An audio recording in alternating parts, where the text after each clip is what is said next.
Петропавлда мәңгілік ел болашағы біртұтас ұлт деген атпен патриоттар форумы өтті. Форумға қатысушылар кездесу барысында елімізге қиын заман туғанда барлығымыз елбасының қасында бірігуіміз керек деген сөздермен бастады. Қазақстан Конституциясының 20 жылдық алдында өткен жиынға облыс әкімінің орынбасары да қатысты.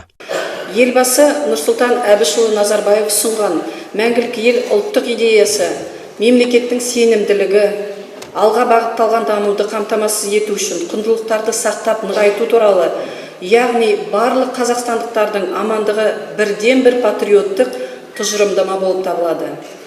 Қоғамдық келісім мен саяси тұрақтылық біздің ең маңызды байлығымыз.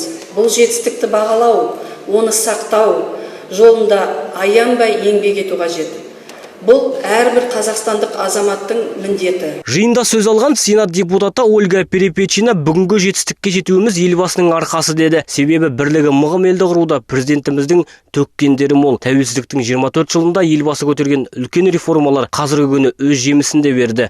Алдағы міндет бәсекеге қабілетті 30 елдің қатарына ұлт көшбасшысының бастауымен татулығы берекелі ретінде белестерді бағындыруға шақырды. Вот уже почти 2 десятилетия Конституция Казахстана 20 жыл ішінде Қазақстан Конституциясы ұлттық құқық жүйесінің темір қазығына айналып үлгерді. Конституция еліміздің демократиясының кепілі. Бұл барлық Қазақстанның іргетасы. Сондықтан бұл үлкен мереке. Ал осыдан 20 жыл бұрын президент бастамасымен құрылған Қазақстан Халықтар Ассамблеясы әлемдегі теңдесі жоқ институт ретінде өзін дәлелдеп үлгерді. Ал бейбітшілік пен жасампаздықтың 24 жылын ары қарай жалғап, көзінің қарашығын тастайтын жастарға да, тәлім тәрбие беретін аға буын өкілдеріне де елбасы үлкен сенім артып келеді. Сол президент сенген өңіріміздің патриот шығармашыл адамдары форум аясында Ассамблея бейбітшілік пен келісімнің бесігі атты фестивальға қатысты. Фестиваль байқау ретінде ұйымдастырылған іс-шарада өнерпаздар әр ұлттың өнерін терезесі теңдей насихаттады.